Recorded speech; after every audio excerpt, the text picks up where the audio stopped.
बाबा साहब ने स्त्रियों के लिए क्या किया?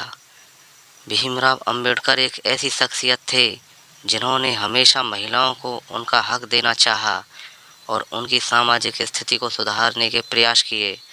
संविधान में किए गए प्रावधानों की बात तो बाद में आती है।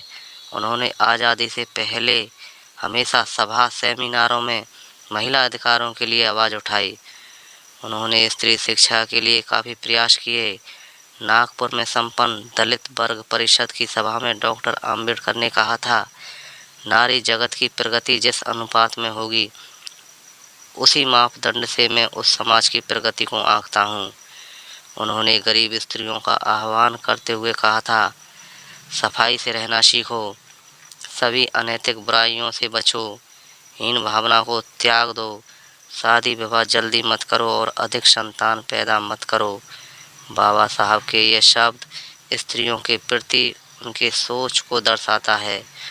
उन्होंने स्त्री को समाज की एक इकाई मानते हुए कहा था, पुरुष और नारी जीवन रथ के दो पहिए हैं, दोनों को एक दूसरे का सम्मान करना चाहिए।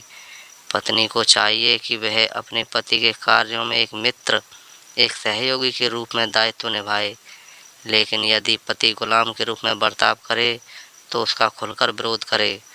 बाबा साहब ने संविधान में महिलाओं को एक समान नागरिक अधिकार दिलाने के लिए हर वो प्रावधान किए जो जरूरी था।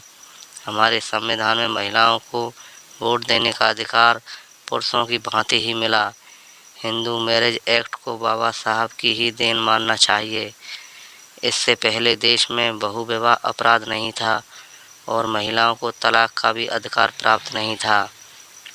बाबा साहब ने हिंदू कोड बिल तैयार किया था जिसमें महिलाओं के सम्मान की रक्षा हेतु तमाम प्रावधान किए गए थे। आज़ादी के बाद भारत का संविधान बनाने में जुटी संविधान सभा के सामने 11 अप्रैल 1947 को डॉक्टर भीमराव अंबेडकर ने हिंदू बिल कोड पेश किया था। इस बिल में बिना वसीयत किए मृत्यु को प्राप्त हो जाने वाले हिंदू पुरुषों और महिलाओं की संपत्ति के बंटवारे के संबंध में कानूनों को संहिताबद्ध किए जाने का प्रस्ताव था। यह विधेयक मृतक की विधवा, पुत्री और पुत्र को उसकी संपत्ति में बराबर का अधिकार देता था। इसके अतिरिक्त पुत्रियों को उनके पिता की संपत्ति में अपने भाइयों से आधा हिस्सा प्राप्त होता। इस विधेयक में विवाह संबंधी प्रावधानों में बदलाव किया गया था।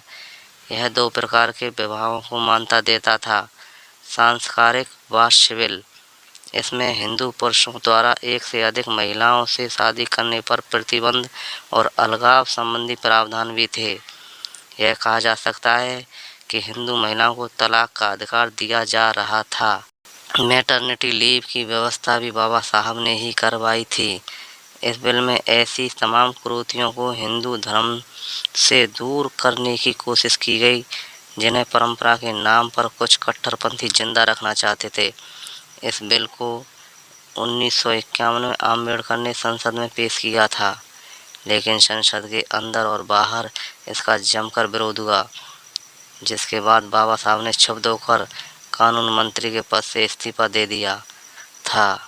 हालांकि बाद में कुछ संशोधनों के साथ हिंदू विवाह अधिनियम भारत की संसद द्वारा सन 1955 में पारित कर दिया था, जिसके तहत 3 महत्वपूर्ण कानून बने। नंबर 1, हिंदू उत्तराधिकार अधिनियम 1955। नंबर 2, हिंदू अल्पसंख्यक तथा अभिभावक अधिनियम 1956। नंबर 3, हिंदू अडॉप्शन और भरण पोषण अधिनियम 1956।